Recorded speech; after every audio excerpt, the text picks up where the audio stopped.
ಹೊಳೆನರಸೀಪುರದ ಪುರಸಭೆ ಸಭಾಂಗಣದಲ್ಲಿ ಪುರಸಭಾ ಮುಖ್ಯಾಧಿಕಾರಿ ಶ್ರೀನಿವಾಸ್ ಅವರ ಅಧ್ಯಕ್ಷತೆಯಲ್ಲಿ 2026-27ನೇ ಸಾಲಿನ ಆಯವ್ಯಯದ ಸಾರ್ವಜನಿಕ ಪೂರ್ವಭಾವಿ ಸಭೆ ನಡೆಸಲಾಯಿತು.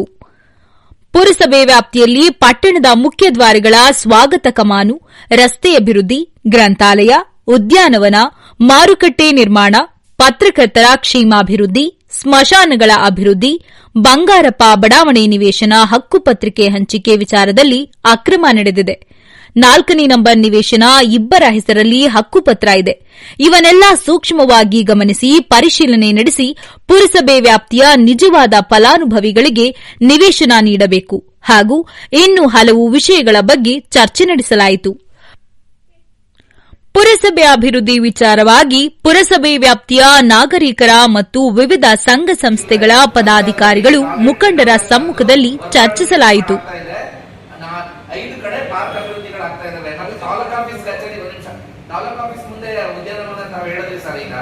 ಅದು ಎಲ್ಲಾ ತಾಲೂಕುಗಳಲ್ಲೂ ಅವ್ರಿಗೆ ಉದ್ಯಾನವನವನ್ನು ಸೇರಿಸಿ ತಾಲೂಕು ಕಚೇರಿನ ಕಟ್ಕೊಟ್ಟಿರುವಂತದ್ದು. ಅದ್ರ ನಿರ್ವಹಣೆ ನಾವು ಮಾಡಕ್ ಆಗೋದಿಲ್ಲ ಸರ್. ಅವ್ರಿಗೆ ಆದಂತ ಅನುದಾನಗಳಿರ್ತವೆ, ಅವ್ರು ಮಾಡ್ಕೊಳ್ಬೇಕು ಸರ್. ಅದನ್ನ ನಾವು ಮಾಡೋದಕ್ಕೆ ಆಗೋದಿಲ್ಲ. ನಮ್ಮ ಆಫೀಸ್ ಮುಂದೆನೆ ಜಾಗ ಇದೆ, ಅಲ್ಲೇ ದೊಡ್ಡ ಪಾರ್ಕ್ ಮಾಡ್ತಾ ಇದೀವಿ ನಾವು ನಮ್ಮ ಆಫೀಸ್ ಮುಂದೆನೆ. ಈ ಸದ್ಯದಲ್ಲಿ ಅದನ್ನು ಮಾಡಿಸ್ತೀವಿ ಸರ್. ಮತ್ತೆ ಇಡೀ ನರಸೀಪುರದಲ್ಲಿ 5 ಕಡೆ ಪಾರ್ಕ್ ಇನ್ನೊಂದು ಸ್ವಲ್ಪ ದಿನದಲ್ಲೇ ಆಗ್ತಾ ಇದೆ. ಮತ್ತೆ ಆ ಪಾರ್ಕ್ ನ ಬರೀ ಮಾಡೋದಲ್ಲ, ಅವರೇ ಕೊಟ್ಬಿಡ್ತೀವಿ. ಸ್ವಂತ ಸಂಪನ್ಮೂಲಗಳಿಂದ ಅಂದ್ರೆ ಕಂದಾಯ ಬಿಲ್ಡಿಂಗ್ ಕಲಾಮಿಟಿ ಫಂಡ್ ಆಗ್ಬೋದು, ಅಥವಾ ನೀರು ವಾಹನ ಪರವಾನಗಿ, ಉದ್ದಿಮೆ ಪರವಾನಗಿ, ವಾಣಿಜ್ಯ ಮಳಿಗೆ ಬಾಡಿಗೆ, ಜಾಹೀರಾತು ತೆರಿಗೆ, ಆಸ್ತಿ ತೆರಿಗೆ ಇವೆಲ್ಲ ಒಳಗೊಂಡಂತೆ ಪುರಸಭಾ ಸ್ವಂತ ಸಂಪನ್ಮೂಲಗಳಿಂದ 5.5 ಕೋಟಿ ನಾವು ನಿರೀಕ್ಷೆ ಮಾಡಿದೀವಿ ಈ ವರ್ಷ. ಪ್ರಸಕ್ತ ಈ ಬರೋ ಸಾಲಿಗೆ 5.5 ಕೋಟಿ ನಾವು ಇದನ್ನ ನಿರೀಕ್ಷೆ ಮಾಡಿದೀವಿ. ನಂತರ ಈ ಅನುದಾನಗಳು, ವೇತನ ಅನುದಾನ, ವಿದ್ಯುತ್ ಅನುದಾನ, ನಿಧಿ ಅನುದಾನ, SFC, ಮತ್ತೆ ಬರ ಪರಿಹಾರ ಅನುದಾನ, ಬ್ಯಾಂಕ್ ಖಾತೆಗಳಿಂದ ಬಡ್ಡಿ, 15ನೇ ಹಣಕಾಸು ಅನುದಾನ, 15ನೇ ಹಣಕಾಸು ಅನುದಾನ, ನಲ್ಮ ಪೌರಕಾರ್ಮಿಕ ಗೃಹ ಭಾಗ್ಯ, ಇತರೆ ಅನುದಾನಗಳ ವಿಶೇಷ ಅನುದಾನಗಳಿಂದ ನಾವು 14,61,00,000 ನಿರೀಕ್ಷೆ ಮಾಡಿದ್ದೀವಿ ಈ ಪ್ರಸಕ್ತ ಸಾಲಿನ. ಮತ್ತೆ ಕಳೆದ ಬಾರಿ SFC 10 ಕೋಟಿ ವಿಶೇಷ ಅನುದಾನದಲ್ಲಿ 2,45,28,90 ರೂಪಾಯಿ ಉಳಿದಿದೆ. ಅದು ಸಹಿತ ಉಳಿದಿದೆ. ಏನು 2025-26ನೇ ಸಾಲಿನ ಆಯವ್ಯಯ ಪೂರ್ವಭಾವಿ ಸಭೆಯಲ್ಲಿ ನೀಡಿದ ಸಲಹೆ ಸೂಚನೆಗಳು, ಅದು ಕೈಗೊಂಡ ಕ್ರಮಗಳು. ನಾನು ಹಾಗೆ ಓದ್ತಾ ಹೋಗ್ತೀನಿ. ಮಧ್ಯದಲ್ಲಿ ನೀವೇನಾದ್ರೂ ಸಜೆಷನ್ ಕೊಡೋದಾದ್ರೂ ಕಂಪೇರ್ ಮಾಡಬಹುದು. ಅವರು ಲೋಕೇಶ್ ಅವರು ಏನು ಹೇಳೋದು ಕಾರ್ಯಗತಗೊಳಿಸಲಾಗಿದೆ. ಮರಯ್ಯ ಸರ್ ಮಾತನಾಡಿ ಪುರಸಭಾ ವ್ಯಾಪ್ತಿಯ ಎಲ್ಲಾ ವೃತ್ತಗಳಿಗೆ ಮಹನೀಯರ ಹೆಸರನ್ನು ಗುರುತಿಸಲು ಸೂಚಿಸಿದರು ಹಾಗೂ ಪ್ರಮುಖ ರಸ್ತೆಗಳಿಗೆ ಸ್ವಾಗತ ಕಮಾನಗಳನ್ನು ನಿರ್ಮಿಸಲು ಸೂಚಿಸಿದರು. ವಿದ್ಯೋದಯ ಸರ್ಕಲ್ ಅನ್ನು ಅಗಲೀಕರಣ ಮಾಡುವಂತೆ ಸೂಚಿಸಿದರು. ಕಳೆದ ಸಾಲಿನಲ್ಲಿ ಸರ್ ಮಾನ್ಯ ಮುಖ್ಯಮಂತ್ರಿಗಳ SFC ಕೈಗೊಂಡ ಕ್ರಮ ಸರ್ ಹೇಳ್ಬಿಡ್ತೀನಿ ಕೈಗೊಂಡ ಕ್ರಮ ಹೇಳ್ತೀನಿ, ಆನಂತರ ನೀವು. ಮಾನ್ಯ ಮುಖ್ಯಮಂತ್ರಿಗಳ SFC ವಿಶೇಷ ಅನುದಾನ 10 ಕೋಟಿ ಕ್ರಿಯೋಜನೆಯ ಕ್ರಮ ಸಂಖ್ಯೆ 13ರಲ್ಲಿ ಕಾಯ್ದಿರಿಸಿ ಟೆಂಡರ್ ಕರೆದು ಕ್ರಮ ವಹಿಸಲಾಗಿದೆ. ಈಗ ಇಲ್ಲ. ಮತ್ತೆ ಇದು ಎಲ್ಲ ಸ್ವಾಗತ ಕಮಾನಗಳನ್ನ 4 ಕಡೆ ಅಳವಡಿಸಬೇಕಾಗಿತ್ತು, ಅದನ್ನ ಅಳವಡಿಸಿಲ್ಲ ಇನ್ನೂ. ಈಗೇನು ವಿಶೇಷ ಅನುದಾನದಲ್ಲಿ 2.5 ಕೋಟಿ ಉಳಿದಿದೆ, ಅಗಲೀಕರಣ ಒಂದಾಗಿದೆ, ಅದು ವಿಶೇಷ ಅನುದಾನದಲ್ಲಿ ತಗೊಂಡಿದ್ದಾರೆ, ಕ್ರಿಯಾಜನ ತಗೊಂಡಿದ್ದಾರೆ. ವಿದ್ಯೋದಯ ಕಾಲೇಜ್ ಸರ್ಕಲ್ ನ ಅಗಲೀಕರಣ ಮಾಡೋದಕ್ಕೆ ಆಗೋದಿಲ್ಲ. ಅಲ್ಲಿ ಯಾಕೆ ಅಗಲೀಕರಣ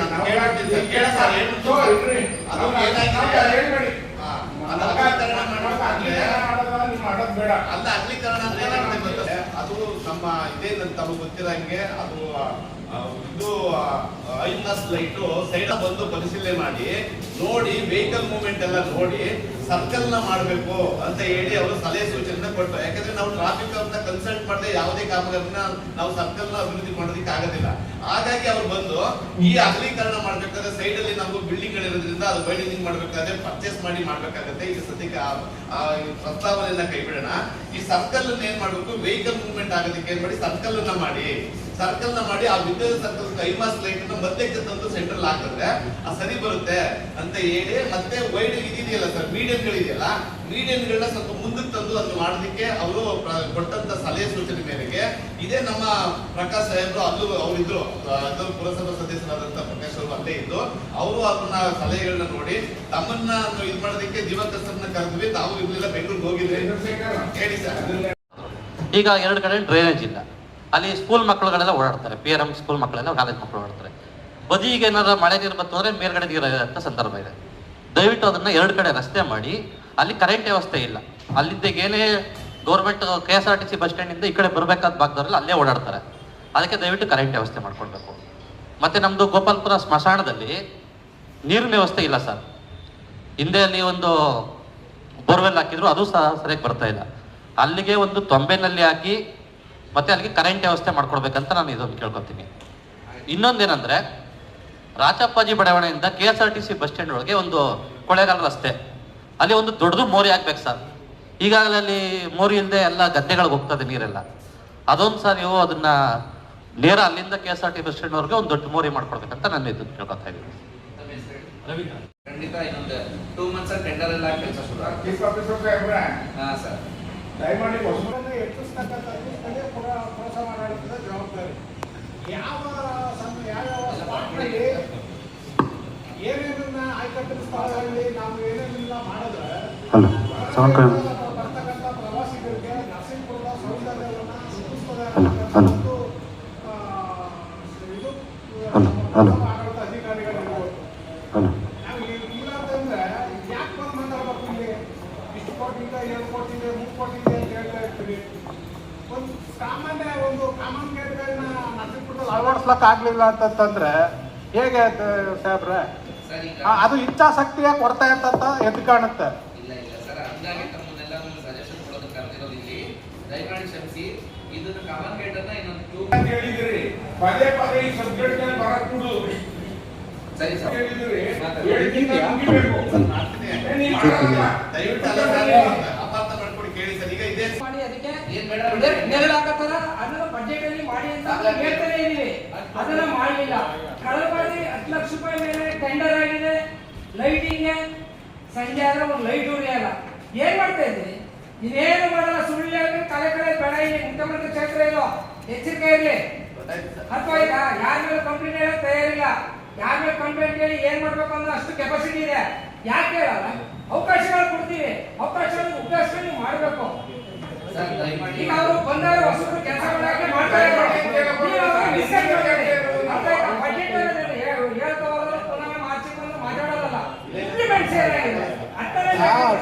ನಮಗೂ ಮಾತ್ರ ನಾವು ಡಿಮ್ಯಾಂಡ್ ಇಡ್ತಾ ಇರೋದು, ಒಂದು ಜಿಲ್ಲಾ ಮಟ್ಟದ ಅಧಿಕಾರಿಗಳಿಂದಲೋ ಅಥವಾ ರಾಜ್ಯ ಮಟ್ಟದ ಸರ್ಕಾರದಿಂದ ಆಗಂತ ಕಾರ್ಯಕ್ರಮಗಳನ್ನೇನು ನಾವು ಹೇಳ್ತಾ ಇರೋಂಥದ್ದಲ್ಲ. ಇಲ್ಲಿ ಸ್ಥಳೀಯವಾಗಿ ಹಣಕಾಸು ಏನು ಕ್ರೋಢೀಕರಣ ಆಗುತ್ತೆ ಮತ್ತೆ ತಾವೇನು ಕಾರ್ಯಕ್ರಮಗಳನ್ನ ರೂಪಿಸ್ಲಿಕ್ಕೆ ಸಾಧ್ಯ ಅಂಥದನ್ನ ಮಾತ್ರ ಮಾಡಿಕೊಡಿ ಅಂತಕ್ಕಂಥದ್ದನ್ನ ನಾವು ಡಿಮ್ಯಾಂಡ್ ಇಡ್ತಾ ಇದ್ದೀವಿ. ಒಂದು ಅಲ್ಲಿ ಸುತ್ತ ಕಸ ಗುಡಿಸೋರು, ವಾಕ್ ಮಾಡೋರು 500-600 ಜನ ಬರೋರು ಅಲ್ಲಿ. ಈಗ ಅಲ್ಲಿ ಕಸ ಗುಡಿಸೋರೇ ಇದಿಲ್ಲ, ಕಸನ ಗುಡಿಸ್ತಾ ಇಲ್ಲ ಅಲ್ಲಿ ಸುತ್ತ ತಾಲೂಕು ಆಫೀಸ್ ಮುಂಭಾಗ. ಆಮೇಲೆ ಅಲ್ಲಿ ಒಂದು ಉದ್ಯಾನವನ ಇದೆ, ಅದು ಪುರಸಭೆ ವ್ಯಾಪ್ತಿಗೆ ಒಳಪಡ್ತಕ್ಕಂಥದ್ದು ಜಾಗ. ಅದು ತಾಲೂಕು ಆಡಳಿತದ್ದೇ ಇರ್ಬೋದು. ಅದನ್ನ ತಮ್ಮ ಹಿಡಿತಕ್ಕೆ ತಗೊಂಡು ಅಲ್ಲೊಂದು ಉದ್ಯಾನವನನ ನೀವು ಅಭಿವೃದ್ಧಿ ಪಡಿಸಿದ್ದೇ ಆದರೆ ಅದು ನಮ್ಮ ನಗರದ ಪಟ್ಟಣದ ಸೌಂದರ್ಯವನ್ನು ಹೆಚ್ಚಿಸುತ್ತೆ. ಅಂಥದಕ್ಕೆ ಇದರಲ್ಲಿ ನಿಮ್ಮ SCP ಫಂಡಲ್ಲಿ ಹಣಕಾಸು ಇದೆ, ಅಂಥದ್ರಲ್ಲಿ ಬಳಕೆಯನ್ನು ಮಾಡ್ಕೋಬೇಕು. ಈಗಾಗಲೇ ಬಾಬುಜಿ ಅಗ್ದಿಯವ್ರ ಪ್ರತಿಮೆ ಇದೆ ಅಲ್ಲಿ. ಆಮೇಲೆ ಹಣನೇ ಬಳಸ್ಕೊಂಡು ಆ ಗಿಲ್ಸ್ನ ನಾವು ಯಾರು ಕೇಳೇ ಇರಲಿಲ್ಲ ಮಾಡೋದು. ಗಿಲ್ಸ್ ಕಟ್ಟವ್ರೆ, ಅದಕ್ಕೊಂದು ಬಣ್ಣ ಹೊಡೆದಿಲ್ಲ. ಮುಂಚೆ ಸೌಂದರ್ಯಕ್ಕಿಂತ ಇನ್ನೂ ಅದು ಹತ್ತತ್ಲಾಕ್ ಕಾಣಂಗ ಹೋಗದ. ಕರೆಕ್ಟಾಗಿ ಮಾಡಿಸಿದಾರ? ಸರ್ಕಾರದ ಹಣ ಎಲ್ಲೋ ಪೋಲಾದಂಗಲ್ವ ಸರ್ ಅದು? 4 ಕಾನೂನುಗಳಿವೆ. ಏನೇನು ಕಾರ್ತಿದೆಯೋ ಎಲ್ಲ ಚಿಕ್ಕ ಬೆಳೆಗಳು ಎಲ್ಲ ತೊಟ್ಟಿದ್ದಾರೆ. ಯಾರಾದ್ರೂ ಇಂಜಿನಿಯರ್ಗಳು ನೋಡಿದಾರೆ ಅಲ್ಲಿ ನೋಡೋದು. ಅಲ್ಲಿ ಎಲ್ಲರೂ ನೀವೇ ಮಾಡೋಕ್ಕಾಗೋದಿಲ್ಲ. ಇಂಜಿನಿಯರ್ ಬಿಟ್ಟಿರೋದು ಯಾತಿಗೆ, ಹೆಲ್ತ್ ಆಫೀಸರ್ ಬಿಟ್ಟಿರೋದು ಯಾತಿಗೆ, ಅವನ್ನೆಲ್ಲ ಬಂದು ನೋಡಬೇಕು, ಅವನ್ನೆಲ್ಲ ಸರಿಪಡಿಸ್ಬೇಕು, ನಿಮ್ಮ ಗಮನಕ್ಕೆ ತರಬೇಕು. ಏನು ಮಾಡಿದೆ ಬಡ್ಜೆಟ್ ಮೀಟಿಂಗ್ ನಲ್ಲಿ ಕರೀಸ್ಬಿಟ್ರೆ ಎಲ್ಲ ಲೀಡ್ಗಳನ್ನು ಕರೀಸ್ಬಿಟ್ಟು ನೀವು ಇದಾಗಿಲ್ಲ ಅದಾಗಿಲ್ಲ. 5 ವರ್ಷದಿಂದ ಗಮನಕ್ಕೆ ಇಡ್ತಾ ಇದ್ದೀವಿ. ಇವತ್ತಿನ ಇದು 5 ವರ್ಷದಿಂದ ಇಡ್ತಾ ಇದ್ದೀವಿ. ಇದನ್ನೆಲ್ಲ ನಾನು ಸ್ಥಳೀಯ ಮುಖಂಡರು ಪ್ರಕಾಶ್ ಅವರು ಒಳಗೊಂಡಂತೆ ಸ್ಥಳೀಯ ಮುಖಂಡರ ಜೊತೆ ಆಲ್ರೆಡಿ ನಾವು ಚರ್ಚೆ ಮಾಡಿ ಎಲ್ಲ ಒಂದು ಹಂತಕ್ಕೆ ನಾವು ಇಂಥ ದಿನ ಮಾಡಬೇಕು, ಇಂಥ ಕಡೆ ಮಾಡಬೇಕು ಅಂತ ಫುಟ್ಬಾಲ್ ವ್ಯಾಪಾರಿಗಳು ಮೀಟಿಂಗ್ ಕರೆದು ಅವರು ಕೂಡ ಎಲ್ಲ ತಿಳಿದಿದ್ದಾರೆ. ಅವತ್ತಿಂದನೂ ಆಲ್ರೆಡಿ ಒಂದು 15 ದಿನ ಶುರು ಮಾಡಬೇಕಾಗಿತ್ತು ನಾವು. ಅದು 1 ತಿಂಗಳಾಗೋಗಿದೆ ಆಲ್ರೆಡಿ. ನಾವು ಯುಗಾದಿ ಹಬ್ಬದ ಕಳೆದ ನಂತರ ಅಲ್ಲಿ ಎಲ್ಲ ಎಸ್ಟಿಮೇಟ್ ಮಾಡಿಸಿ ಹೇಳಿದ್ರಲ್ಲ sir, mutton market, chicken market ಅವನ್ನೆಲ್ಲ ಹೊರಗಡೆ ಕಳ್ಸೋದಕ್ಕೆ ಟೈಲ್ಸ್ ಹಾಕಬೇಕು, ಕುಡಿಯೋ ನೀರು ವ್ಯವಸ್ಥೆ ಮಾಡಬೇಕು. ಕುಡಿಯೋ ನೀರು ಅಲ್ಲ ಸರ್, ಅವ್ರಿಗೆ ಎಲ್ಲ ಮಟನ್ ಮಾರ್ಕೆಟ್ ಒಳಗಡೆ ನೀರು ಬೇಕಲ್ಲ ಅವ್ರಿಗೆ, ಅದೆಲ್ಲ ವ್ಯವಸ್ಥೆ ಮಾಡಿ ಅದನ್ನೆಲ್ಲ ಹೊರಗಡೆ ಕಳಿಸ್ತೀವಿ ಸರ್. ಅಲ್ಲಿ ಮಟನ್ ಮಾರ್ಕೆಟ್, ಚಿಕನ್ ಮಾರ್ಕೆಟ್ ಅದನ್ನೆಲ್ಲ ಒಳಗಡೆ ಕಳಿಸ್ತೀವಿ. ಆನಂತರ ಅಲ್ಲಿ ನೀವು ಹೇಳ್ದಂಗೆ ಎತ್ತರಕ್ಕೆ ಜಾಗ ಮಾಡಿಸಿ ಅವ್ರನ್ನೆಲ್ಲ ನಮ್ಮ ತರಕಾರಿ ಮಾರೋನ್ನೆಲ್ಲ ಇಲ್ಲಿಂದ, ಈ ಸರ್ಕಲಿಂದ ಹಿಡಿದು ಈ ಲಿಂಕ್ ರಸ್ತೆ ಕೊನೆವರೆಗೂ ಏನು ವ್ಯಾಪಾರ ಮಾಡ್ತಾರೆ ಫುಟ್ಪಾತಲ್ಲಿ ಅವನ್ನೆಲ್ಲ ಇಲ್ಲಿ ಕಳಿಸ್ತೀವಿ. ಅಥವಾ ನಿಮ್ಮಂತ ಸಜೆಷನ್ ಎಲ್ಲ ತಗೊಂಡು ಹೂ ಮಾರಾಟ ಮಾಡೋ, ತರಕಾರಿ ಮಾರಾಟ ಮಾಡೋದ್ರ ಕಡೆನ, ಅಥವಾ ಬೇರೆ ಬೇರೆ ದಿನಸಿ ಅಂಗಡಿ ಅಂತದ್ದು ಮಾರಾಟ ಮಾಡೋದು ಬೇರೆ ಕಡೆನ, ಇಂದಿರಾ ಕ್ಯಾಂಟೀನ್ ಪಕ್ಕನ ಅದೆಲ್ಲ ಡಿಸೈಡ್ ಮಾಡ್ಕೊಂತೀವಿ ಸರ್. ಅದನ್ನ ಒಟ್ಟಲ್ಲಿ 2 ಕಡೆನೂ ಅಭಿವೃದ್ಧಿ ಪಡಿಸ್ತೀವಿ. ಏನಿದೆ ನೀವು ಈ ತರಕಾರಿ ಮಾರುಕಟ್ಟೆ ಏನು ಮಾಡಿದ್ದೀರಿ, ಇಂದಿರಾ ಕ್ಯಾಂಟೀನ್ ಉದ್ದಕ್ಕೆ ಬರ್ತದಲ್ಲ, ಅಲ್ಲಿ ಅವೈಜ್ಞಾನಿಕವಾಗಿ ಇಲ್ಲೆಲ್ಲ ಜಾಗ ಬಿಟ್ಕೊಂಡು ಮುಂದಕ್ಕೆಲ್ಲ ಮಾಡ್ಬಿಟ್ಟಿದ್ದಾರೆ ಸರ್. ಅದಕ್ಕೂ ಏನೇನು ಮಾಡಬೇಕು ಅಂತ ಗೊತ್ತಾಗ್ತಿಲ್ಲ ಸರ್. ಅದನ್ನ ತಜ್ಞರನ್ನ ಕೇಳಿ ಅದನ್ನೆಲ್ಲ ಸಲಹೆ ಸೂಚನೆ ತಗೊಂಡು ಮಾಡ್ತೀವಿ ಸರ್. ತಮ್ಮ ಫುಟ್ಪಾತ್ ವ್ಯಾಪಾರಿಗಳನ್ನ ಏನು ತೆರವುಗೊಳಿಸ್ತೀವಿ ಆ ಸಂದರ್ಭದಲ್ಲಿ ತಮ್ಮ ಸ್ಥಳೀಯ ಮುಖಂಡರು ಎಲ್ಲರ ಸಹಕಾರ ನಮ್ಗೆ ಬೇಕೇ ಬೇಕು ಸರ್. ದಯಮಾಡಿ ಸಹಕಾರ ಸಂಘಟನೆಗಳು ಕೆಲವರು ಇಲ್ಲೇ ಬಿಡ್ರಿ ಹಾಗೆ ಹೀಗೆ ಅಂತ ಇನ್ಫ್ಲೂಯೆನ್ಸ್ ಮಾಡೋದು ಕಂಡು ಬರ್ತದೆ. ಆ ವೇಳೆಯಲ್ಲಿ ದಯಮಾಡಿ ಸಹಕರಿಸಿ ಯಾರೋ ಒಬ್ರು ಕೆಲಸ ದಯವಿಟ್ಟು ಮಾಡೋದು ನಿಮಗೆ ತುಂಬಾ ಹೆಸರು ಬರುತ್ತೆ ಸರ್. ನಾನು ಹೇಳಕ್ ಬರಲ್ಲ ಇಲ್ಲ ಸರ್, ಸಹಕಾರ ಇದ್ದೇ ಇದೆ. ಇಲ್ಲ ಇಲ್ಲ, ನಮ್ಮ ಜೊತೆಲಿ ನಮ್ಮ ಇಂಜಿನಿಯರ್ಸ್ ಇದ್ದಾರೆ. ಹೇಳಿದ ಕೆಲಸನ ಪಟ್ಪಟ್ಟು ಮುಗಿಸೋದು ಸಾರ್, ಫುಟ್ಪಾತ್ ತೆರವಿಗೆ ನೀವು ಇಡೀ ನರಸೀಪುರದ 80% ಜನ ನಿಮ್ಗೆ ಕೈ ಜೋಡಿಸ್ತಾರೆ. ಹೌದು ಸರ್. ಒಂದು 10%, 20% ವಿರೋಧ ವ್ಯಕ್ತಪಡಿಸೋರು ಇರ್ಬೋದು. ಆದ್ರೆ ನಿಜವಾಗ್ಲೂ ಆಗ್ಬೇಕಾಗಿರೋದು, ಈಗಾಗಲೇ ಪ್ರಭು ಸ್ವಾಮಿ ಅವರು ಹೇಳ್ದಂಗೆ ಫುಟ್ಪಾತ್ ಅಂತೂ ತೆರವು ಆಗ್ಲೇಬೇಕು. ಯಾರ್ದೋ ಹೊಟ್ಟೆ ಮೇಲೆ ಹೊಡೆದು ಇನ್ಯಾರಿಗೂ ಅನುಕೂಲ ಮಾಡ್ಕೊಡ್ತಾ ಇರೋಂಥದ್ದಲ್ಲ. ಹಿಂದೇನೂ ಒಂದು ಬಾರಿ ಎಲ್ಲ ಫುಟ್ಪಾತ್ ವ್ಯಾಪಾರಿಗಳನ್ನ ತೆರವು ಮಾಡಿ ಅದೇ ಸ್ಥಳದಲ್ಲಿ ತಗೊಂಡ ಕೂರಿಸಿದ್ರು. ಬಟ್ ಅವರೆಲ್ಲ ಏನು ಮಾಡಿದ್ದಾರೆ, ಅಲ್ಲಿ ಜಾಗನೂ ಆಪತ್ತು ಮಾಡ್ಕೊಂಡಿದ್ದಾರೆ. ಮತ್ತೆ ಇನ್ನೊಂದು ಇಲ್ಲಿ ರಸ್ತೆಯಲ್ಲೂ ಬಂದು ಕೂತಿದ್ದಾರೆ. ಇದು ಈ ಸತ್ಯನೂ ಎಲ್ಲರಿಗೂ ಗೊತ್ತಿರೋಂಥ ವಿಚಾರವೇ. ಮತ್ತೆ ಈಗ ಹೊಸದಾಗಿ ಅಲ್ಲಿ KSRTC ಬಸ್ ಸ್ಟ್ಯಾಂಡ್ ನಿಲ್ದಾಣ ಆದಮೇಲೆ ಅಲ್ಲೂ ತುಂಬ ಕ್ರೌಡ್ ಆಗ್ತಾ ಇದೆ. ಮತ್ತೆ ಆಟೋಗಳ ಸಂಖ್ಯೆನೂ ಜಾಸ್ತಿ ಆಗಿರೋದ್ರಿಂದ ಅವರು ಅಡ್ಡದಿಡ್ಡಿಯಾಗಿ ನಿಲ್ಸೋಂಥ ಒಂದು ಇದನ್ನ ಮಾಡ್ತಾ ಇದ್ದಾರೆ. ಎಲ್ರಿಗೂ ಈಗ ಆಟೋದವ್ರಿಗೊಂದು ಪ್ರತ್ಯೇಕವಾದ ಸ್ಥಳ, ಮತ್ತೆ ಹೂ ಮಾರ್ತಕ್ಕಂಥವ್ರಿಗೆ ಒಂದು ಪ್ರತ್ಯೇಕವಾದ ಸ್ಥಳ, ಮಟನ್ ಮಾರ್ತಕ್ಕಂಥವ್ರಿಗೆ ಒಂದು ಪ್ರತ್ಯೇಕವಾದ ಸ್ಥಳ, ತರಕಾರಿ ಈಗ ಆಯಿತು, ಇನ್ನೂ ಹೆಚ್ಚಿನ ಬೇಡಿಕೆ ಜಾಸ್ತಿ ಆಗಿರ್ಬೋದು, ಜನಸಂಖ್ಯೆ ಜಾಸ್ತಿ ಆಗಿರ್ಬೋದು, ಮತ್ತೆ ರಸ್ತೆ ಬದಿಗೆ ಬಂದಿದ್ದಾರೆ ಅಂದರೆ ಅವರೆಲ್ರಿಗೂ ಎಲ್ಲಾದ್ರೂ ಒಂದು ಅಕಾಮಿಡೇಟ್ ಮಾಡಿ ರಸ್ತವನ್ನ ನೀವು ಸುಗಮ ಮಾಡಿಕೊಟ್ರೆ ತುಂಬ ಅನುಕೂಲ. ಇಲ್ಲ ಅಂತಂದರೆ ಎಂಥ ಕೆಟ್ಟ ಹೆಸರಿದೆ ಅಂತ ಕೇಳಿ ಸಾಹೇಬ್ರೆ, ಇದಕ್ಕೊಂದು 2 ವರ್ಷದಿಂದ ತಾವು ಬರೋದಕ್ಕೂ ಮುಂಚೆ ಇಲ್ಲಿ ಸ್ಥಳೀಯ ವಾಸಿಗಳಿಗೇನೆ ಒಂದೊಂದು ಮನೇಲಿ 4 ಜನ, ನಮ್ಮ ಮಾಲ್ಗುಂಡ್ನಲ್ಲಿ ಒಂದು ಮನೇಲಿ 4 ಜನ ವಾಸ ಮಾಡ್ತಾ ಇದ್ದಾರೆ. ಗಂಡ ಹೆಂಡ್ತಿರು ಒಳಗೆ ಮಲಿಕಂದ್ರೆ ಮಕ್ಕಳು ಬೀದಿಲ್ ಮಲಿಕೊಳ್ಳೋ ಸ್ಥಿತಿ ಅದ. ನಮ್ಮ ಮಕ್ಕಳು ನೆಮ್ಮದಿ ಒಳಗೆ ಮಲಿಕೊಳ್ಳಿ ಅಂದ್ರೆ ಗಂಡ ಹೆಂಡ್ತಿರು ಬೀದಿಲ್ ಮಲಿಕೊಳ್ಳೋ ಸ್ಥಿತಿ ಇರ್ತಕ್ಕಂಥದ್ದು. 10 ಅಡಿ 20 ಅಡಿನಲ್ಲಿ 3 ಕುಟುಂಬ ವಾಸ ಮಾಡ್ತಾ ಇದ್ದಾರೆ. ದಯವಿಟ್ಟು ನೀವು ಅವ್ರಿಗೆ ಕೊಟ್ಕೋತೀವಿ, ಶ್ರೀಮಂತರಿಗೆ ಕೊಟ್ಕೋತೀವಿ ಅಂತ ಸ್ಥಳಗಳನ್ನೆಲ್ಲ, ಪ್ರೋತ್ಸಾಹ ಆಸ್ತಿಗಳನ್ನೆಲ್ಲ ಅತ್ಯವ್ರಿಗೆ ಕೊಟ್ಕೋತೀವಿ ಅನ್ನೋದಾದ್ರೆ, ಇಂಥ ಬಡ ಜನರುಗಳಿಗೆ ಏನು ನಿಮ್ಮ ಅನುದಾನ ಇದೆಯೋ ಅಂಥದ್ರಲ್ಲಿ ಎಲ್ಲಾದರೂ ಪರ್ಚೇಸ್ ಮಾಡಿ, ಒಂದು 4-5 ಎಕರೆ ಪರ್ಚೇಸ್ ಮಾಡಿ, ಇಲ್ಲಾಂದ್ರೆ ಸರ್ಕಾರಕ್ಕೆ ಪ್ರಪೋಸಲ್ ಕಳಿಸಿ, ಇಷ್ಟು ಜನ ವಾಸ ಮಾಡ್ತಾ ಇದ್ದಾರೆ, ಇವ್ರಿಗೆ ನಾವು ಭೂಮಿ ಖರೀದಿ ಮಾಡಿ ನಿವೇಶನ ಕೊಡಬೇಕು ಅಂತಂತ ಹೇಳಿ, ನಮ್ಮ ಬೈರಾಪುರ ಆಗಿರ್ಬೋದು, ಗೋಪಾಲ್ಪುರ ಆಗಿರ್ಬೋದು, ಅಲ್ಲೆಲ್ಲ ನೀವು ಅಲ್ಲಿ ಹೋಗಿ ಅದ್ರ ಒಳಗೆ ನೋಡಿದಾಗಲೇ ಗೊತ್ತಾಗೋದು ಸರ್ ಅವರ ಸ್ಥಿತಿಗತಿಗಳು. ಒಂದೊಂದು ಮನೆಯಲ್ಲಿ 4-5 ಕುಟುಂಬಗಳು ವಾಸ ಮಾಡ್ತಾ ಇದ್ದಾರೆ. ಶ್ರೀರಾಮಪುರ ಕಾಲೋನಿ ಆಗಿರ್ಬೋದು, ಹಳೆ ಗ್ರಾಮಗಳು ಅವು. ಈಗೇನು ಹೊಸ ಬಡಾವಣೆಗಳಾಗಿದ್ದಾವೆ ಅಂಥವು 30-40 ವ್ಯಾಪ್ತಿನಲ್ಲಿ ಸುಸಜ್ಜಿತವಾದ ಮನೆ ಕಟ್ಕೊಂಡು ವಾಸ ಮಾಡ್ತಾ ಇದ್ದಾರೆ.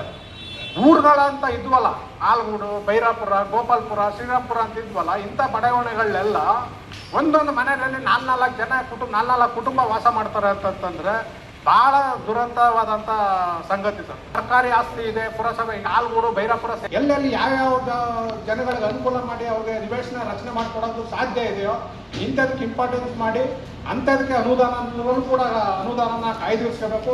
ಮತ್ತೆ ಬಂಗಾರಪ್ಪ ಬಣ ಮಾಡೋದು ಮಾತ್ರ ಗಂಭೀರವಾದ ವಿಚಾರ. ಅವತ್ತು ಹಂಚಿಕೆ ಮಾಡಿರ್ತಕ್ಕಂಥದ್ದೇ ಅಕ್ರಮನೇ ಅದು. ಇನ್ನೂ ಸಹ 462 ಭೂ ಪರಿವರ್ತನೆನೇ ಆಗಿಲ್ಲ ಸರ್. ಅದು ಭೂ ಪರಿವರ್ತನೆನೇ ಆಗ್ದೇನೆ ಅವರು ಯಾರೋ ನಿಂತವ್ರು ಕುಂತವ್ರು, ಯಾರು ಬಂಗಾರಪ್ಪನವ್ರು ಹಿಂಬಾಲಕರಾಗಿ ಓಡಾಡ್ತಾ ಇದ್ರು, ಅಥವಾ ಅವ್ರ ಹಿಂಬಾಲಕರಾಗಿ ಓಡಾಡ್ತಿದ್ರು, ಅಂಥವ್ರಿಗೆಲ್ರಿಗೂ ನಿಂತವ್ರು ಕುಂತವ್ರಿಗೆಲ್ಲ ಹಕ್ಕುಪತ್ರ ಕೊಟ್ಟಿದ್ದಾರೆ. ಅವರಷ್ಟೇ ಹಕ್ಕುಪತ್ರ ಕೊಟ್ಟಿರೋದಲ್ಲ, ಅದು ಆಲ್ಗೂಡು ಗ್ರಾಮ ಪಂಚಾಯತಿ ಇದ್ದಾಗಲೂ ಆಲ್ಗೂಡು ಗ್ರಾಮ ಪಂಚಾಯತಿ ಅವರು ಸಹ ಹಕ್ಕುಪತ್ರಗಳು ಕೊಟ್ಟಿದ್ದಾರೆ. ಉದಾಹರಣೆಗೆ ನಿಮ್ಮ ಹತ್ರ ಇರ್ತಕ್ಕಂಥ ಪಟ್ಟಿನಲ್ಲಿ 4ನೇ ನಂಬರ್ ಸೈಟು ಯಾರ್ದೋ ಲೇಡಿ ಹೆಸರು ಬರ್ತಾಯಿದೆ, ನಾಗವೇಣಿ ಏನೋ ಅಂತ ಬರ್ತಾಯಿದೆ, ನಮ್ಮೂರವ್ರ ಹತ್ರ ಹಕ್ಕುಪತ್ರ ಅದ. ಆ ಥರ ಎಷ್ಟು ಜನಕ್ಕೆ ಫೇಕ್ ಹಕ್ಕುಪತ್ರಗಳಾಗಿರ್ಬಾರ್ದು. ಆ ಥರದ 10 ಹಕ್ಕುಪತ್ರನ ನಿಮ್ಗೆ ಇವತ್ತೇ ಕೊಡ್ತೀನಿ, ನಾನು ನಿಮ್ಗೆ ವಾಟ್ಸಪ್ ಮಾಡ್ತೀನಿ ಸರ್. ಹಕ್ಕುಪತ್ರಗಳು ಹಿಂದೆ ಭೈರಪುರ ಹೊಸ ಬಡಾವಣೆಯಲ್ಲೂ ಕೂಡ ಅದೇ ಥರ ಆಗಿ ಒಂದೊಂದು ಸೈಟ್ಗೆ 4 ಹಕ್ಕುಪತ್ರ ಆಗಿ ಇನ್ನೂ ಸಹ ಅಲ್ಲಿ ಸಮಸ್ಯೆಗಳು ಬಗೆಹರಿದೇನೆ ಕೋರ್ಟ್ ಮೆಟ್ಲೇರ್ಕೊಂಡು ಇವತ್ತು ಜನ ಸೈಟ್ ಮಾರಾಟ ಮಾಡೋಕ್ಕಾಗ್ತಾ ಇಲ್ಲ, ಮನೆ ಕಟ್ಟಕ್ಕಾಗ್ತಾ. ಆಮೇಲೆ ಮುಖ್ಯಮಂತ್ರಿಗಳ ಕ್ಷೇತ್ರ ಅದೊಂದು ದೊಡ್ಡ ಹಗರಣ. ಇವತ್ತು ಏನಾದರೂ ಒಂದು ಸೈಟ್ಗೆ 30-40 ಸೈಟು ಅಂತಂದರೆ 25 ಲಕ್ಷ ರೂಪಾಯಿ ವ್ಯಾಲ್ಯೂ ನಡೀತಾ ಇದೆ. ಪುರಸಭೆಗೆ ಅದು ಆಲ್ಗೂರು ಗ್ರಾಮ ಪಂಚಾಯತಿಯಿಂದ ಪುರಸಭೆಗೆ ಹಸ್ತಾಂತರ ಆದಮೇಲೆ ಅದ್ರ ಮೌಲ್ಯ ಜಾಸ್ತಿ ಆದಮೇಲೆ ಭೂಗಳ್ರ ಕಣ್ಣು ಇವತ್ತು ಅದ್ರ ಮೇಲೆ ಬಿದ್ದು 500 ಹೆಚ್ಚು ಕಡಿಮೆ 200-250 ಕೋಟಿ ಪ್ರಾಪರ್ಟಿ ಅದು. ಇದಕ್ಕೆ ನಾವು ಕೋರ್ಟ್ಗೆ ಹೋಗೋಕ್ಕೂ ರೆಡಿ ಇದ್ದೀವಿ. ಮುಖ್ಯಮಂತ್ರಿಗಳಿಗೆ ಕೆಟ್ಟ ಹೆಸರು ಬರ್ತಕ್ಕಂಥದ್ದು ಏನು ಮೈಸೂರಿನಲ್ಲಿ ದೊಡ್ಡ ಹಗರಣ ಆಯಿತು, ಭೂ ಹಗರಣ ಅಂತ ಭೂ ಹಗರಣ ಇದೊಂದು. ಹಾಗಾಗಿ ನಿಜವಾಗ್ಲೂ ನಿರ್ಗತಿಕರು ಬಡವರಿದ್ರೆ ಅವ್ರಿಗೆ ಕೊಡಿ, ನೋ ಅಬ್ಜೆಕ್ಷನ್. ಇಲ್ಲ ಅಂದ್ರೆ ಪುರಸಭೆಯಲ್ಲಿ ವಾಸ ಮಾಡ್ತಾ ಇರ್ತಕ್ಕಂಥ ನಿರ್ಗತಿಕರು ಬಡವರಿಗೆ ಇದ್ದವ್ರಿಗೆ ಅವಕಾಶ ಮಾಡಿಕೊಡಿ. ನಾವೇನು ನಮಗೆ ಕೊಡಿ ಅಂತ ಕೇಳ್ತಾ ಇಲ್ಲ, ಪಟ್ಟಿ ಚೆಕ್ ಮಾಡಿ ನಿಜವಾದ ಬಡವರಿದ್ದಾರ ಅಂಥವ್ರಿಗೆ ಕೊಡಿ. ನರಸೀಪುರಕ್ಕೆ ಬರ್ತಕ್ಕಂಥದ್ದು ಇದು ನಮ್ಮ ನರಸೀಪುರದ ಸೌಭಾಗ್ಯ ಅಂತ ಅನ್ಕೋತೀನಿ. ಬಹುಶಃ ಇಂಥ ಅವಕಾಶ ಇನ್ನು ಯಾರಿಗೂ ಸಿಗಲ್ಲ, ಇನ್ನು ಯಾವತ್ತೂ ಸಿಗಲ್ವೇನೋ ಬಹುಶಃ ಈ ಸಂದರ್ಭವನ್ನು ಬಿಟ್ಟರೆ. ಇಂತಹ ಸಂದರ್ಭದಲ್ಲೂ ನಾವು ಅವಕಾಶಗಳನ್ನ ಸದುಪಯೋಗ ಮಾಡ್ಕೊಂಡಿಲ್ಲ. 10.5 ಕೋಟಿ ಮಾನ್ಯ ಮುಖ್ಯಮಂತ್ರಿಗಳ ಕ್ಷೇತ್ರಕ್ಕೆ SFCನಲ್ಲಿ ಕೊಟ್ಟಿರ್ತಕ್ಕಂಥದ್ದು ಸುಮಾರು 2 ವರ್ಷಗಳಿಂದ ಡಾಕ್ಟರ್ ಯತೀಂದ್ರ ಸಾಹೇಬರು ಸುಮ್ಮನೆ ಹೇಳ್ತಾನೆ ಇದ್ದಾರೆ, 10.5 ಕೋಟಿ ಕೊಟ್ಟಿದ್ದಾರೆ, ಅದರ ಅಭಿವೃದ್ಧಿ ಮಾಡ್ತೀವಿ ಅಂತ ಹೇಳ್ತಾನೆ ಇದ್ದಾರೆ. ಇನ್ನೂ ಕೆಲಸಗಳಾಗಿಲ್ಲ. ಅದ್ರ ಜೊತೆಗೆ ನರಸೀಪುರದ ರಸ್ತೆಗಳನ್ನ ತಾವು ಗಮನಿಸಿದ್ದೀರಿ ಅಂತ ಅಂದ್ಕೊಂಡಿದ್ದೀನಿ ನಾನು. ನರಸೀಪುರದ ರಸ್ತೆಗಳು ಯಾವ ಮಟ್ಟಕ್ಕಿದೆ ಅಂತ. ಅತ್ಯಂತ ಪ್ರಮುಖವಾದಂಥ ರಸ್ತೆ ಲಿಂಕ್ ರಸ್ತೆ, ಅದರ ಪರಿಸ್ಥಿತಿ ನೋಡಿ ಹೇಗಿದೆ. 2 ಬಾರಿ ಗುದ್ಲಿ ಪೂಜೆ ಆಗಿದೆ ಸರ್, ಅದಕ್ಕೆ 2 ಬಾರಿ ಗುದ್ಲಿ ಪೂಜೆ, ಕೆಲಸ ಅಂತೂ ಆಗಿಲ್ಲ. ಅದು ಇನ್ನು ಯಾವಾಗ ಕೆಲಸ ಮಾಡಿಸೋದು ಅದನ್ನು ಅಂತ. ಈಗ ಅಧಿಕಾರ ಯಾವ ಸಂದರ್ಭದಲ್ಲಿ ಏನೋ ಅದನ್ನು ನಾವು ಏನು ಹೇಳೋಕ್ಕಾಗಲ್ಲ. ಇನ್ನೂ 2 ವರ್ಷಗಳ ಕಾಲ ಸಿದ್ದರಾಮಯ್ಯ ಸಾಹೇಬ್ರೆ ಅಧಿಕಾರದಲ್ಲಿ ಇರಲಿ, ಆದರೆ ಯಾವ ಸಂದರ್ಭದಲ್ಲಿ ಏನೋ ಅಂತ ನಾವು ಹೇಳಲಿಕ್ಕೆ ಬರಲ್ಲ. ಅಕಸ್ಮಾತ್ ಅವ್ರ ಅಧಿಕಾರದಿಂದ ಇಳಿದ್ರೆ ಎಂತಹ ಅವಕಾಶನ ನಾವು ಕಳ್ಕೊತೀವಿ ಅಂತ, ಎಂತಹ ಅಭಿವೃದ್ಧಿ ಮಾಡ್ತಕ್ಕಂಥ ಎಂಥ ಅವಕಾಶವನ್ನು ನಾವು ಕಳ್ಕೊತೀವಿ ಅನ್ನೋದನ್ನ ಆಲೋಚನೆ ಮಾಡಬೇಕಾಗುತ್ತೆ. ಇದಕ್ಕೆ ಅವರು ದುಡ್ಡು ಕೊಡಕ್ಕೆ ರೆಡಿಯಾಗಿದ್ದಾರೆ, ಕ್ಷೇತ್ರದ ಅಭಿವೃದ್ಧಿ ಮಾಡಕ್ಕೆ ರೆಡಿಯಾಗಿದ್ದಾರೆ. ಇದಕ್ಕೆ ಸಂಬಂಧಪಟ್ಟವರ ಇಚ್ಛಾಶಕ್ತಿ ಭಾಳ ಇಂಪಾರ್ಟೆಂಟ್.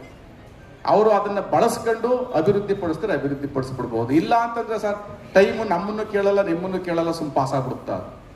ಆಮೇಲೆ ಹುಡುಕಿದ್ರೆ ಸಿಕ್ಕದಿಲ್ಲ. ಹಾಗಾಗಿ ನರಸೀಪುರದ ರಸ್ತೆಗಳ ಅಭಿವೃದ್ಧಿ ಆಗ್ಬೇಕಾಗಿರೋದು ಒಂದು. ಅದಕ್ಕೆ ಇಂಥ ಕೇಳಿ ಇಂಜಿನಿಯರ್ ಸಾಹೇಬ್ರೆ, 2 ವರ್ಷದಿಂದನೂ ಮಾಡಿದ್ದೀರಿ, ನೋಡ್ತಾನೆ ಇದ್ದೀವಿ.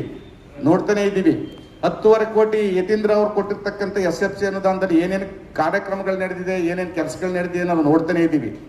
ದುರಂತಕ್ಕೆ ನರಸೀಪುರಕ್ಕೆ ಪರ್ಮನೆಂಟ್ ಇಂಜಿನಿಯರ್ಗಳೇ ಇರಲಿಲ್ಲ. ಅಂಥ ಸ್ಥಿತಿ ನಮ್ಮ ನರಸೀಪುರದವರು ಅನುಭವಿಸಿರೋದನ್ನು ಕಂಡಿದ್ದೀವಿ, ನಾವು ಕಾಣ್ತಾ ಇದ್ದೀವಿ. ಆದರೆ ಈಗ ಇನ್ಯಾವತ್ತು ಅಭಿವೃದ್ಧಿ ಮಾಡೋದು ಅದನ್ನ ಅಂತ ಒಂದು ಪ್ರಶ್ನೆ. ಎರಡನೇದು, ಆ ರಸ್ತೆಗಳ ಅಭಿವೃದ್ಧಿ ಆಗದೆ ಇರೋದು ಒಂದು, ಮತ್ತೆ ರಸ್ತೆಗಳೇ ಇಲ್ಲ ಅನ್ನೋ ಮಟ್ಟಕ್ಕೆ ಆಗೋಗಿದೆ. ಯಾಕೆ ಆಗೋಗಿದೆ ಅಂತಂದ್ರೆ ಅರ್ಧಕ್ಕಿಂತ ಹೆಚ್ಚು ಭಾಗ ರಸ್ತೆನಲ್ಲಿ ವ್ಯಾಪಾರಸ್ಥರಿದ್ದಾರೆ. ಅರ್ಧಕ್ಕಿಂತ ಹೆಚ್ಚು ಭಾಗ ರಸ್ತೆನಲ್ಲಿ ವ್ಯಾಪಾರಸ್ಥರು ವ್ಯಾಪಾರ ಮಾಡ್ತಾವ್ರೆ. ಇದಕ್ಕೇನು ಕ್ರಮ ಕೈಗೊಳ್ಳೋದು ಒಂಚೂರು ಸಾಹೇಬ್ರೆ? ಯಾಕಂದ್ರೆ ನೀವು ತುಂಬ ನನ್ನಾಗೇನು ವಯಸ್ಸಾಗಿಲ್ಲ, ನಿಮ್ಗೆ ತುಂಬ ಯಂಗ್ಸ್ಟರ್ ಆಗಿದ್ದೀರಿ, ನಿಮಗೆ ಕೆಲಸ ಮಾಡ್ತಕ್ಕಂಥ ಇಚ್ಛಾಶಕ್ತಿ ಇದೆ. ನೀವು ಕೆಲಸ ಮಾಡಿ ತೋರಿಸಿದ್ರೆ ಈ ನರಸೀಪುರ ನಿಮ್ಮನ್ನ ನೆನೆಸ್ಕೊಳ್ಳುತ್ತೆ. ಇಂಥ ಒಬ್ಬರು ಚೀಫ್ ಆಫೀಸರ್ ಬಂದಿದ್ರು, ಇಂತಹ ಅಭಿವೃದ್ಧಿ ಕಾರ್ಯವನ್ನು ಮಾಡಿದ್ದಾರೆ ಅಂತ ನೆನೆಸ್ಕೊಳ್ಳುತ್ತೆ. ಕೆಲಸ ಮಾಡಿದ್ರೆ, ಕೆಲಸ ಮಾಡಲಿಲ್ಲ ಅಂದರೆ ಅವರು ಬಂದರು ಹೋದ್ರು ಅನ್ನೋ ಮಟ್ಟಕ್ಕೆ ಆಗ್ಬಿಡುತ್ತೆ. ಇವ ಸಾಮಾನ್ಯವಾಗಿ ಸಿದ್ದರಾಮಯ್ಯ ಸಾಹೇಬರು ಹಿಂದೆ CM ಆಗಿದ್ದಾಗಲೇ ಒಂದು ಮಾರ್ಕೆಟ್ ಕಟ್ಟಿದ್ದಾರೆ ಸರ್. ಲಿಂಕ್ ರೋಡಲ್ಲಿ ಒಂದು ಮಾರ್ಕೆಟ್ ಕಟ್ಟಿದ್ದಾರೆ. ಯಾರ ಅಧಿಕಾರಿಗಳ ಗಮನಕ್ಕೆ ಬಂದಿದೆಯೋ ಏನೋ ನನಗೆ ಗೊತ್ತಿಲ್ಲ. ತರಕಾರಿ ಮಾರ್ಕೆಟಾ, ಮಾಂಸದವ್ರ ಮಾರ್ಕೆಟಾ, ಯಾರ ಮಾರ್ಕೆಟ್ ಅಂತ ಗೊತ್ತಿಲ್ಲ ನನಗೆ. ಒಂದು ಮಾರ್ಕೆಟ್ ಕಟ್ಟಿದ್ದಾರೆ. ಆ ಮಾರ್ಕೆಟ್ ಕಟ್ಟಿ ಸುಮಾರು 1 ಕೋಟಿ ರೂಪಾಯಿ ವೆಚ್ಚದಲ್ಲಿ ಅವತ್ತು 2016-17ರಲ್ಲಿ ಒಂದು ಮಾರ್ಕೆಟ್ ಕಟ್ಟಿ, ಆ ಮಾರ್ಕೆಟ್ ಇವತ್ತಿಗೂ ಬೀಗ ಹಾಕಿದೆ. ಯಾವುದಕ್ಕೂ ಯುಟಿಲೈಸ್ ಆಯ್ತಾ ಇಲ್ಲ. ಮಾಂಸ ಮಾರೋರ್ಗೆ ಯುಟಿಲೈಸ್ ಆಯ್ತಾ ಇಲ್ಲ, ತರಕಾರಿ ಮಾರೋರ್ಗೆ ಯುಟಿಲೈಸ್ ಆಯ್ತಾ ಇಲ್ಲ. ಅದು ಯುಟಿಲೈಸ್ ಆಗದೆ ಇರೋದ್ರಿಂದ ತರಕಾರಿ ಮಾರೋರೆಲ್ಲ ರೋಡ್ಲವ್ರ ಸರ್. ತರಕಾರಿ ರೋಡ್ಲಿದೆ, ಅದ್ರ ಪಕ್ಕದಲ್ಲಿ ಬೈಕ್ ತಂದು ನಿಲ್ಲಿಸ್ತಾನೆ, ಜನ ತಿರುಗಾಡಕ್ಕೆ ಬಹಳ ಕಷ್ಟ ಆಗಿದೆ. ನರಸೀಪುರ ಚಿಕ್ಕದು, ಆದರೆ ಜಂಕ್ಷನ್ ಸುತ್ತಮುತ್ತಲಿಂದ ವಿಪರೀತ ಜನ ಬರ್ತಾವ್ರೆ. ಅದೇ ಮಾರ್ಕೆಟ್ ಎದುರುಗಡೆ 1 ಎಕರೆಗಿಂತ ಜಾಸ್ತಿ ಜಾಗ ಇದೆ, ಖಾಲಿ ಜಾಗ ಇದೆ. ದಯಮಾಡಿ ನೀವು ಮುಖಂಡರುಗಳ ಸಹಕಾರ ತಕ್ಕೊಂಡು, ಅಭಿಪ್ರಾಯ ಪಡ್ಕೊಂಡು ಆ ಜಾಗವನ್ನ ಅಭಿವೃದ್ಧಿಪಡಿಸಿ ಅಲ್ಲಿ ಓಪನ್ ಮಾರ್ಕೆಟ್ ಮಾಡಿ. ಲಿಂಕ್ ರೋಡ್ ಇರ್ತಕ್ಕಂಥ ಎಲ್ಲ ತರಕಾರಿ ಮಾರೋರ್ನು ಆ ಜಾಗಕ್ಕೆ ತಂದು ಕೂರಿಸ್ತಾರೆ.